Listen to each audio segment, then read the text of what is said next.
Dear students, greetings of the day. In the last lecture, we have studied about the direction cosines and the direction ratios. Direction cosines was shown by L, M, N, and the relationship was L square plus M square plus N square equal to 1. So it is suggested to revise the last lecture notes at least. इस lecture में हम लोग करने वाले हैं थोड़ा सा revision पहले और उसके बाद में new points. So check, first point of revision is equation of a line which is passing through a given point and parallel to a given vector. ये हम लोग लास्ट लेक्चर में भी कवर कर चुके हैं. सो आपको इस लेक्चर में यहाँ पर सबसे पहले एक गिवन पॉइंट दिया होगा इस टॉपिक में. So let that given point is x, y. ठीक है, उस पॉइंट को हम एज्यूम कर रहे हैं यहाँ पर x, y. बट इस चैप्टर में आपको कार्टेशियन फॉर्म मिनिमम फॉर्म में यूज करना है and mainly vector form use करना है. सो आप यहाँ पर एक गिवन पॉइंट को x, y ना लेकर मान लेंगे a vector and which is parallel to the given vector. तो वो गिवन वेक्टर है आपके पास में b vector. So the vector equation of the line which is passing through a vector and parallel to the vector b will be r vector equals to a vector plus lambda into b vector because this line is parallel to the given vector b. So ये आपके पास first point था.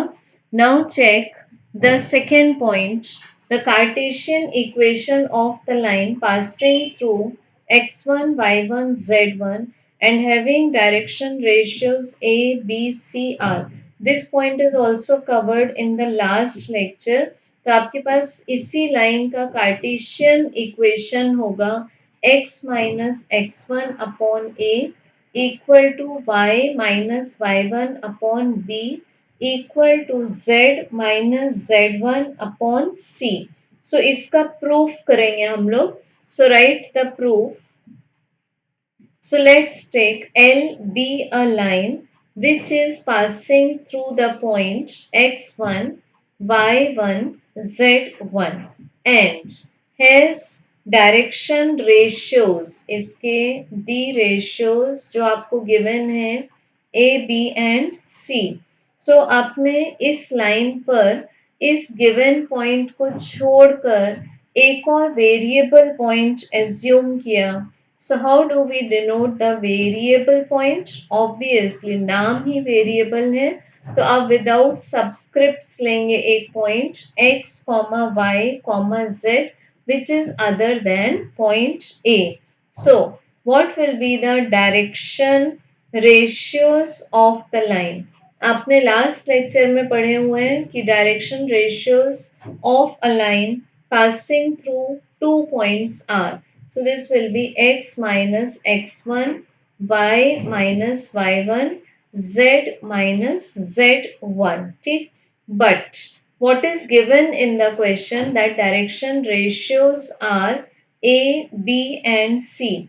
It means क्या हुआ आपके पास x minus x1 upon a equals to y minus y1 upon b equal to z minus z1 upon c is the Cartesian equation of the line which is discussed in the question. So फिर से revise करेंगे इसको कि given point है आपके पास x1, y1, z1 and direction ratios are given as A, B and C.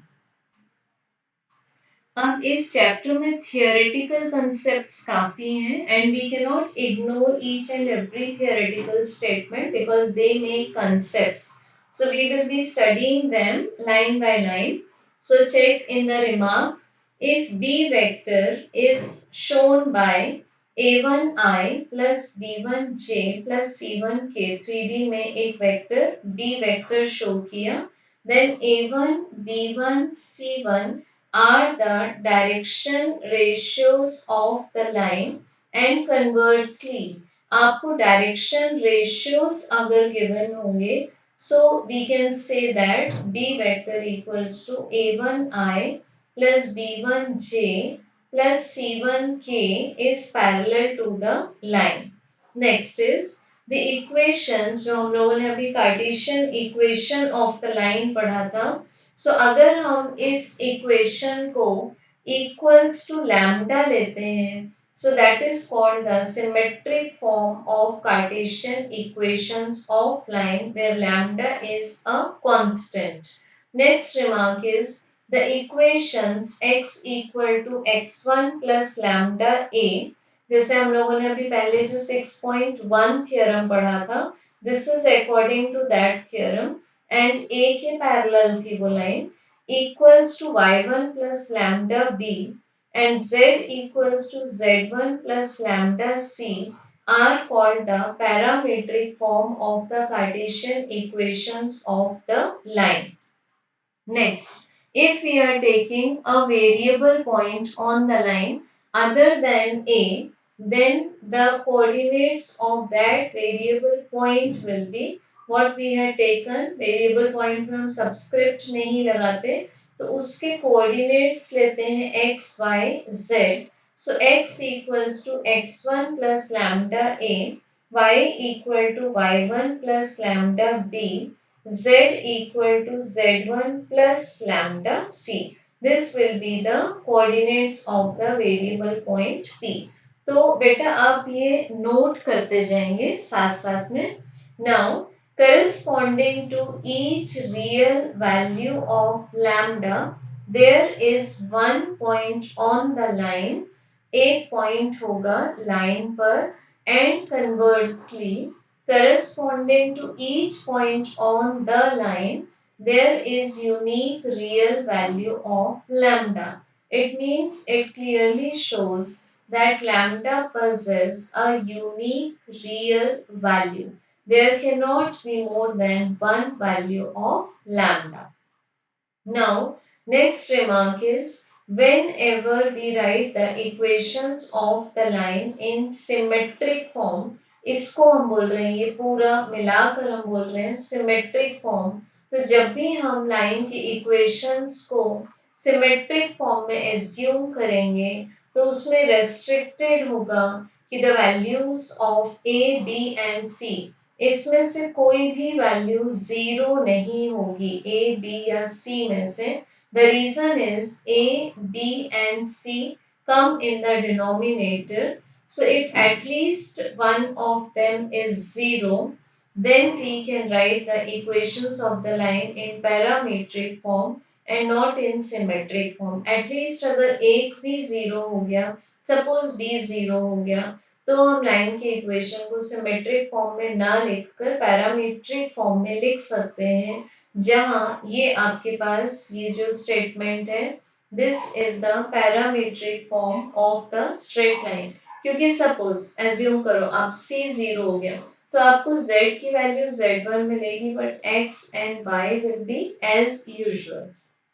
Now, in place of, next remark is, in place of direction ratios A, B, C, if we take direction cosines L, M, N, then the coordinates of the variable point P. Coordinates of variable point we had taken as x equal to x1 plus lambda into A. But what we are taking, A के place पर हम ले रहे हैं M, B के place पर M and C के place पर N. So over here also we will replace A by L. So the coordinates of variable point will be x1 plus lambda L आ जाएगा, y equals to y1 plus lambda M, z equals to z1 plus lambda N because C के place पर N आ चुका है. And the constant point is, given point is x1, y1, z1.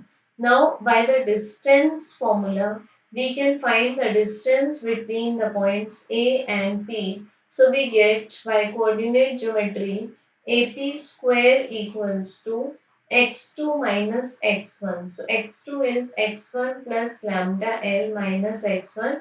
So this x1 minus x1 will cancel y1 minus y1 will cancel, z1 minus z1 will cancel, and then we can take lambda square common.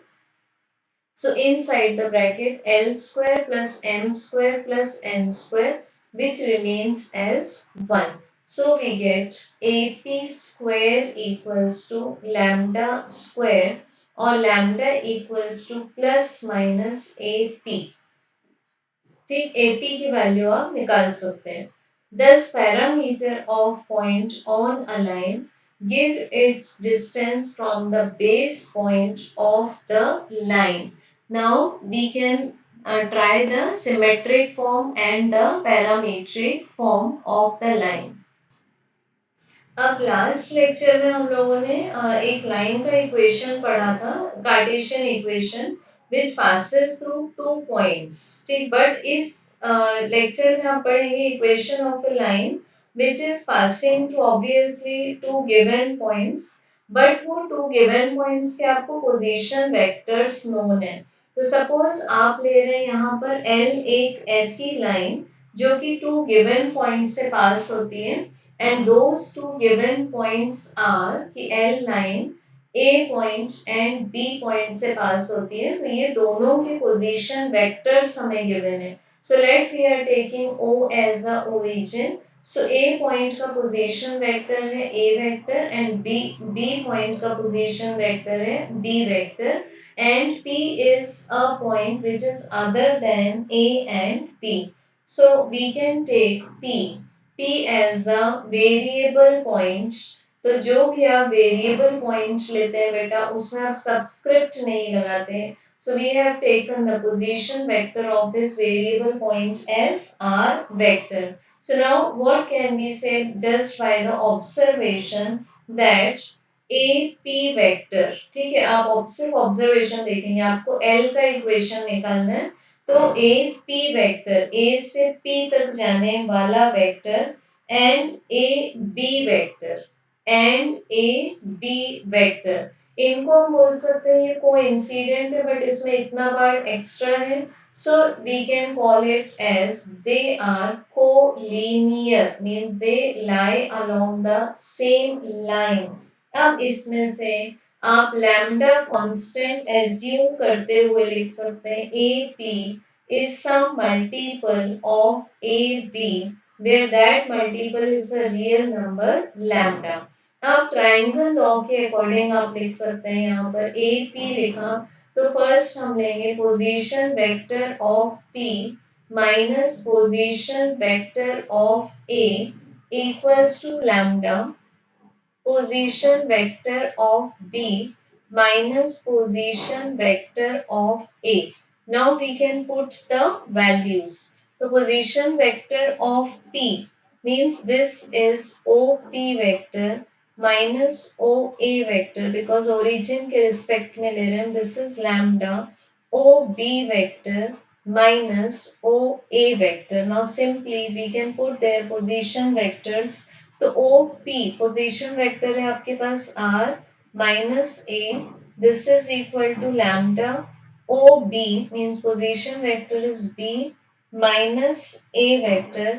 So we can write R vector equals to A vector plus lambda B minus a vector is the required equation of the line which passes through two points A and B having position vectors A vector and B vector.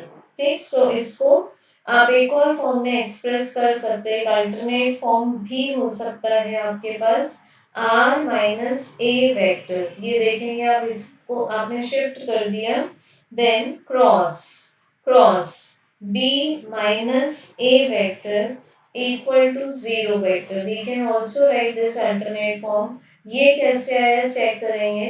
इस step से आपके पास आता है r minus A vector equals to lambda b minus A vector. It means it is shown that r minus a vector and b minus a vector are collinear.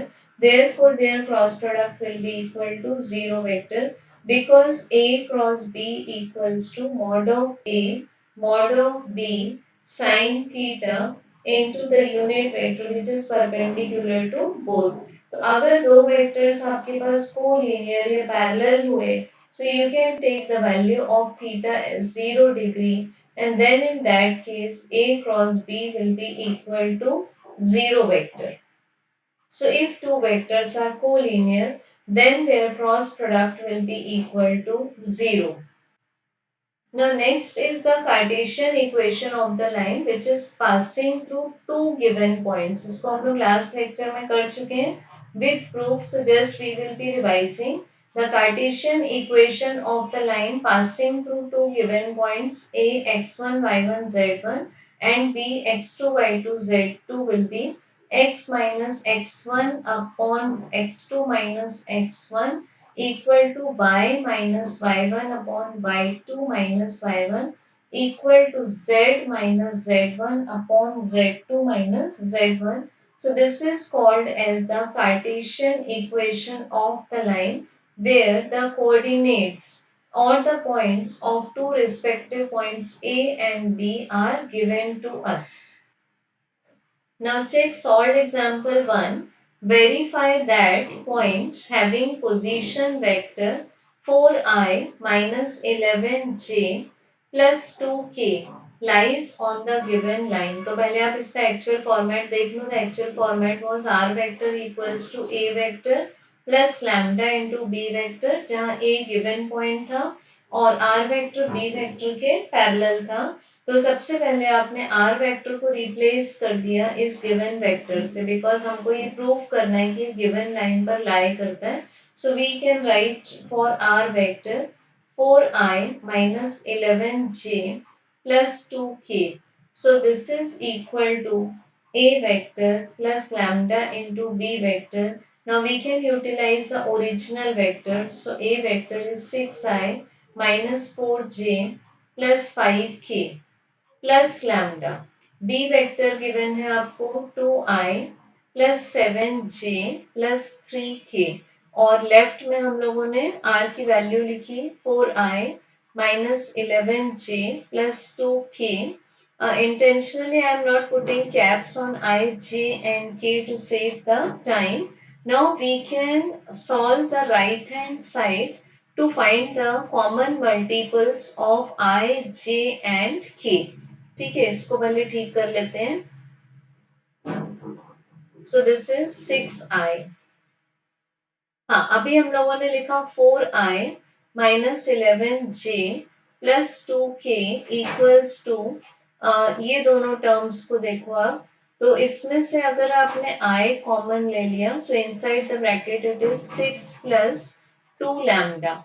Then check these two terms. इसमें से आपने j common ले लिया, so when we take j common, this is plus and in between the bracket minus 4 plus 7 lambda, then plus again 5 plus 3 lambda and outside k. So this is the whole equation. Now we can equate the multiple of I on both the sides. So we can write 4 equal to 6 plus 2 lambda.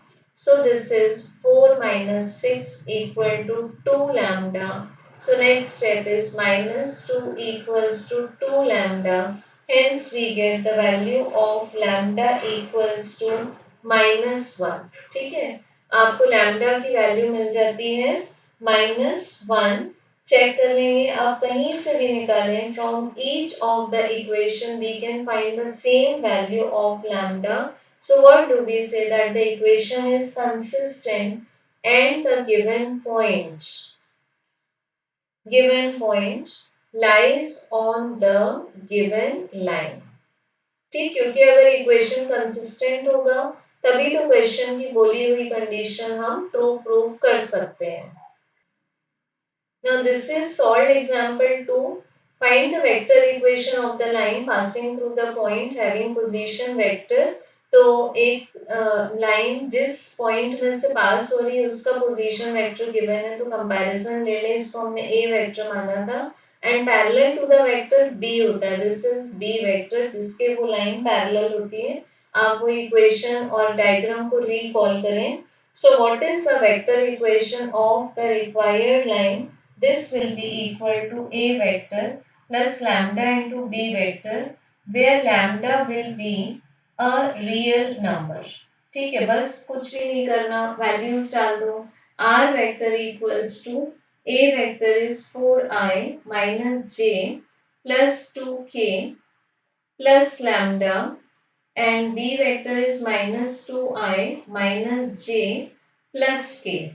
ठीक है, ये आ गया आपके पास में पूरा equation. सो आप इसको एज इट इज छोड़ देंगे. This is the required equation of the straight line asked. Now check next question. Find the vector equation of the line passing through the point having position vector 2i plus j minus 3k and perpendicular to vectors I plus j plus k and I plus 2j minus k. So आपको जो भी line का equation निकालना है वो line ये दोनों vector को परपेंडिकुलर है. So as we can assume that this be the A vector, the second is the B vector and third is the C vector. ऐसे assume कर लेते हैं. अब अगर हम ये दोनों वेक्टर्स का क्रॉस प्रोडक्ट लेते हैं, suppose we did B cross C, तो we get a unit vector. Physics में हम पढ़ चुके हैं और वेक्टर्स चैप्टर मैथ्स में भी हम क्रॉस प्रोडक्ट पढ़ चुके हैं. सो बी क्रॉस जी सी का जो आपको डायरेक्शन मिलेगा वो बी वेक्टर को भी परपेंडिकुलर होगा and that will be as well as perpendicular to the C vector. ठीक, और बी क्रॉस सी का आपको जो डायरेक्शन मिलेगा, क्योंकि एक बार फिगर बना लेते हैं, this is B vector, this is C vector and जो बी क्रॉस सी मिलेगा वो ऐसे, ये जिस भी प्लेन में उसी प्लेन को परपेंडिकुलर हो जाएगा B cross C. So this is the direction of B cross C. So it is obviously parallel to the line which is asked in the question. तो सबसे पहले हम फाइंड करने की कोशिश करेंगे बी क्रॉस सी. डिटरमिनेंट बनाते हैं to find the value of B cross C. So this is B, तो 1 1 1.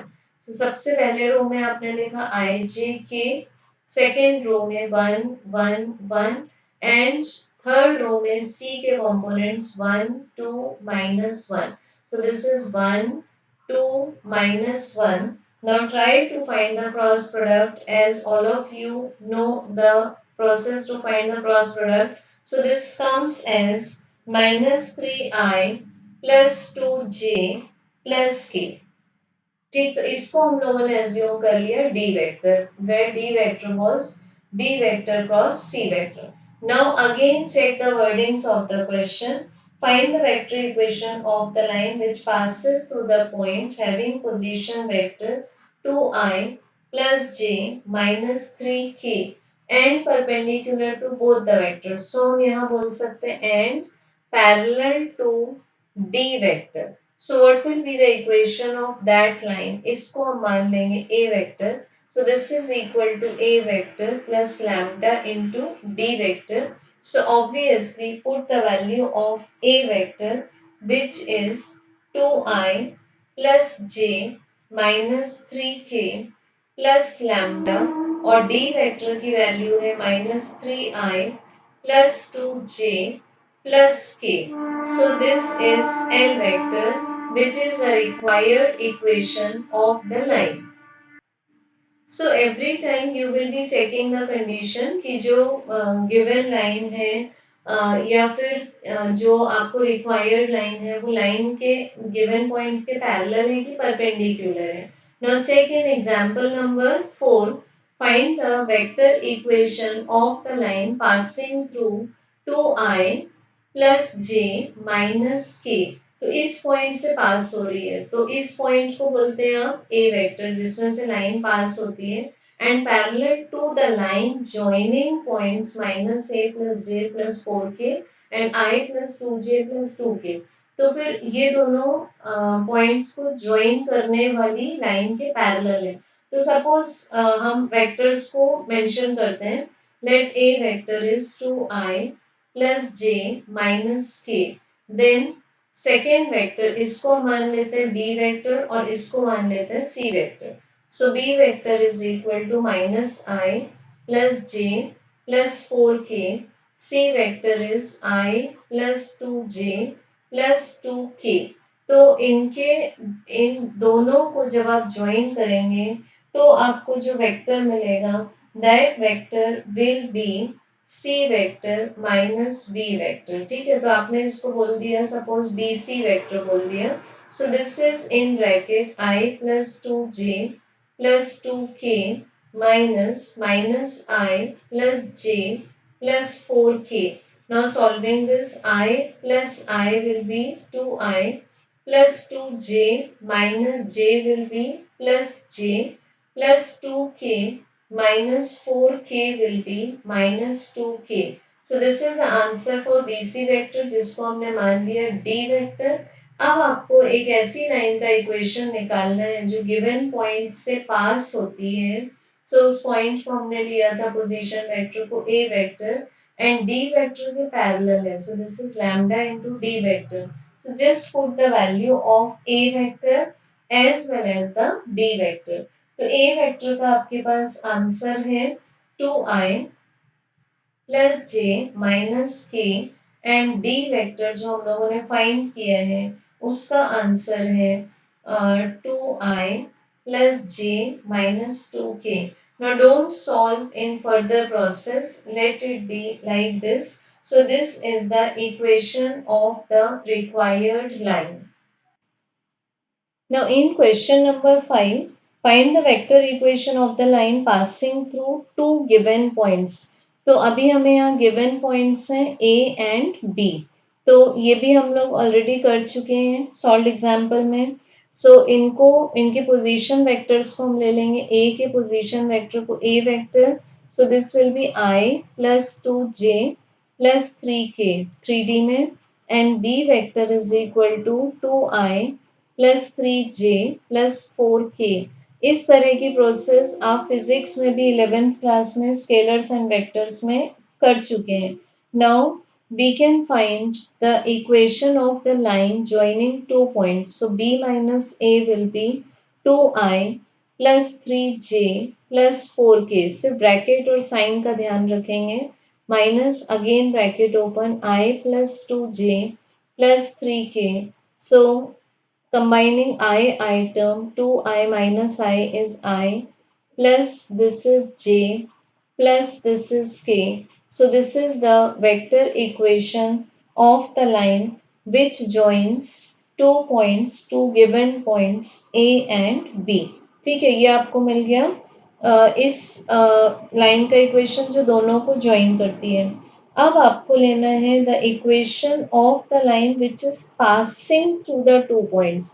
तो वो हम लोगों ने क्या लिया था. This was R vector equals to A vector plus lambda into B minus A vector. तो by this equation we have directly found B minus A vector. So just put the values and A vector is I plus 2j plus 3k plus lambda. B minus A का answer आप direct डाल देंगे I plus j plus k. So this is the required equation of the straight line. Now next question number 6 is very easy. Find the Cartesian equations of the line passing through the point. तो ये A जो है वो आपको given point है और direction ratios भी given है. तो direction ratios को हम show करते हैं A, B, C से. तो Cartesian equation आता है आपके पास x minus x1 upon A equals to y minus y1 upon b equal to z minus z1 upon c. तो just put the values और ये जो given point है उसको आप लेते हैं x1 y1 z1 with subscript लेते हैं आप इसको. So this will be x minus 1 upon the value of a is 2 equal to y minus 2 divided by the value of b is 3 equal to z minus 3 and the value of c is 7. So we put it 7। अब फिर से आप इसको further solve नहीं करेंगे। This is the required equation according to the question. तो आप देख रहे हो बेटा, हर प्लेस पर थियोरी के कंसेप्ट्स यूज हो रहे हैं कंप्लीटली। तो थियोरी को फिक्स करो। Now check the theory was the Cartesian equation of the line which is passing through two points. तो यहाँ भी आपको क्वेश्चन पूछा हुआ है, find the Cartesian equation of the line which is passing through two points. तो अगर to given points हैं तो हम कोऑर्डिनेट्स ले लेते हैं उनके, x1 y1 z1। now they are in the given question 1, 2, 3 and second point को indicate करते हैं with subscript 2 x2 y2 z2 and this is equal to 2, 3, 4. Now the ready-made equation of the line, Cartesian equation of the line which passes through two given points is x minus x1 upon x2 minus x1, then y minus y1 upon y2 minus y1 equal to z minus z1 upon z2 minus z1. Again take care of brackets as well as sign. Now put the values. ठीक है, हम comparison कर सकते हैं, इनके values given है। So this is x minus, आप ये वाले कोऑर्डिनेट्स को माइनस करेंगे तो पहले न्यूमरेटर तैयार कर लेते हैं हम, x minus 1 then y minus 2 then z minus 3। तो एक साथ काम नहीं करो, पहले न्यूमरेटर तैयार कर लो, अब डिनोमिनेटर करो। तो डिनोमिनेटर में आप सेकेंड ब्रैकेट में से फर्स्ट ब्रैकेट को माइनस करेंगे। So this is 2 minus 1 then respective y coordinate 3 minus 2 and then respective z coordinate 4 minus 3. So we can see the denominator is 1 in each case. Hence we get the Cartesian equation of the line as x minus 1 upon 1 equal to y minus 2 upon 1 equal to z minus 3 upon 1. So we can omit 1. Hence what we can write as the Cartesian equation of the line x minus 1 equal to y minus 2 equal to z minus 3 is the Cartesian equation of the required line in the question. Now check example 8, इसके wordings check करो आप। ऐसा same question, similar question हम example number 3 कर चुके हैं। So read the question. Find the Cartesian equation of the line which is passing through the points, means इसको आप ले लेंगे, इसके वेक्टर को a vector and perpendicular to vectors I plus j plus k and I plus 2j minus k। तो सबसे पहले आप इसमें फिर से निकालेंगे b क्रॉस c डिटर्मिनेंट के हेल्प से। सो उसका आंसर निकालने के बाद में उस वेक्टर को बोल देंगे आप एज्यूम्ड डी वेक्टर, जिसके ये गिवन लाइन पैरेलल है, ये दोनों सेम आ जाएंगे। और फिर आप equation of the required line बोल देंगे a plus lambda into D vector and without further solving just we will be writing the equation of r vector. Now check example number 9. This is very familiar question as we have done in physics also. Find the angle between the lines r vector आपको given है और फिर से आपको ये r vector given है। तो हम assume कर सकते हैं इनको r1 and this is r2। इसमें जब आप compare करेंगे कि दोनों ही वेक्टर्स एक सर्टेन पॉइंट से पास हो रहे हैं, i प्लस 2j प्लस 3 के दोनों में कॉमन वेक्टर है। तो इस पर्टिकुलर पॉइंट से दोनों ही वेक्टर पास हो रहे हैं और दोनों जो वेक्टर्स हैं वो अलग अलग लाइंस को पैरेलल है। सो एक्चुअल हमें इन लाइंस के बीच में एंगल निकालना है। So if we can find the angle between these two lines, suppose this line is B vector and this line is C vector, so we can find the angle between them. So let's assume B vector equals to 2i minus 2j plus k vector, means इसको हमने मान दिया था B vector and C vector is equal to I plus 2j plus k vector। अब अगर आपको दो vectors के बीच का एंगल फाइंड करना है, so you can take cos theta which is equal to B vector dot C vector upon mod of B into mod of C. So put the values of B vector and C vector. So this is 2I minus 2j plus k dot I plus 2j plus k. अब denominator में आप दोनों का mod दिखाएंगे. So mod of B vector is under root of this is 4 plus 4 plus 1. Magnitude के अंदर आप कभी भी इंडिविजुअल निगेटिव साइन नहीं लेते. एंड यहाँ पर भी this is 1 plus 4 plus 1. I hope you would be remembering the magnitude method. This is under root of 1 square plus 2 square plus 1 square, and for this is under root of 2 square plus minus 2 square plus 1 square. ठीक है. So just solving the dot product we get, इन दोनों को multiply करेंगे आप. 2 into 1 is 2, then minus 2 into 2 is minus 4, plus 1 into 1 is plus 1, divided by under root of 9 under root of 6. So numerator में आया 3 minus 4 means minus 1 upon square root of 9 is 3, and this is under root of 6. So this will be the angle. ठीक. अभी इसको एक बार फिर से check कर लेंगे हम लोग. 2 minus 4 plus 1. So this is 2 minus 4 plus 1 is minus 1 upon 3 under root of 6. But आप अपने टेक्स्ट बुक में चेक करो. टेक्स्ट बुक में उन्होंने सॉल्व करते टाइम जो सेकेंड वेक्टर है उसको ले लिया हुआ है I plus 2j plus 2k. Therefore they are getting the answer as 0 and divided by 9. But हम लोगों ने एज यूजुअल जो वेक्टर्स हमें क्वेश्चन में दिए हुए हैं वही वेक्टर्स लिए. So we would be getting theta equal to cos inverse minus 1 upon 3 under root of 6. So this is the angle between the two given lines. Example number 10 में हमें शो करना है कि जो दोनों लाइंस हैं वो एक दूसरे को इंटरसेक्ट करते हैं. तो अज्यूम कर लेते हैं हम this is having subscript 1 and this having subscript 2. तो पहले इसको आप पूरे को सॉल्व करेंगे to find the common I J and K. So we get R1 equals to, पहले तो आप गिवन लिख देंगे.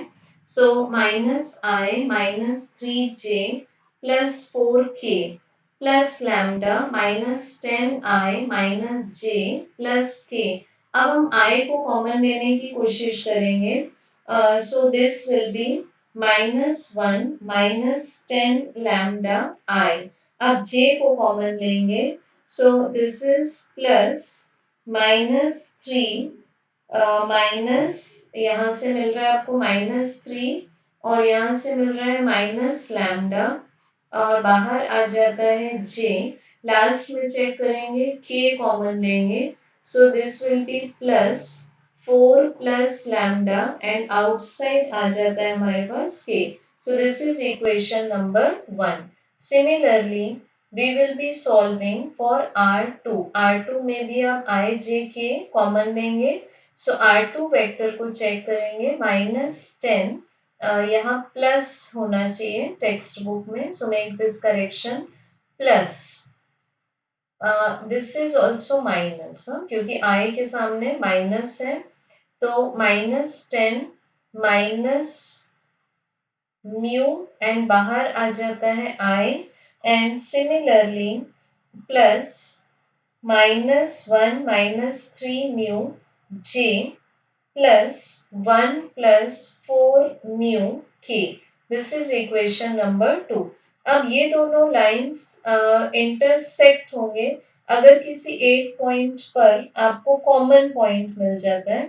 So there exists some value of lambda and there exists some value of mu for which we get R1 equals to R2. सो दोनों को equate कर देंगे आप, R1 इक्वल्स टू R2 को जब आपने इक्वेट किया एंड I के मल्टीपल्स को इक्वेट कर दिया, so we get -1 -10 lambda equals to -10 minus mu.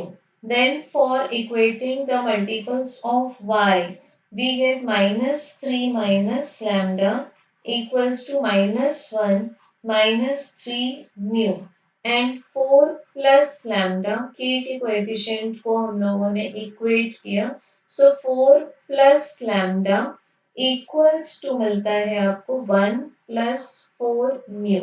ये आप इक्वेशन 1 और 2 को देखकर अच्छी तरह से समझ सकते हैं। आप सारे इक्वेशंस में हम नंबर्स को एक साइड और लैम्डा एंड म्यू को एक साइड ले लेंगे, so we get 10 lambda minus mu equals to 9. Then second equation, lambda minus 3 mu equals to -2. And then third equation में आपको मिलता है lambda minus 4 mu equal to -3। अब इसको हम सॉल्व कर सकते हैं कि this system of equation will be consistent, क्योंकि वो एक पॉइंट पर आपको कॉमन वैल्यूज दे रहे हैं। कंसिस्टेंट होगा जब आपको इसकी वैल्यू मिलेगी 0। So check the first equation check करेंगे हम कि फर्स्ट इक्वेशन हमको क्या मिल सकता है। So check this equation 10 lambda minus mu equals to 9. So we can put its value in the determinant 10 minus 1 and 9. Second equation में चेक करेंगे 1 minus 3 minus 2। ठीक, थर्ड इक्वेशन में चेक करेंगे 1 minus 4 minus 3, 1 minus 4 minus 3। तो अगर ये 0 आ रहा है इट मीन्स वो दोनों लाइंस इंटरसेक्ट करते हैं। ठीक है, सो नाउ बेटा I hope you can solve first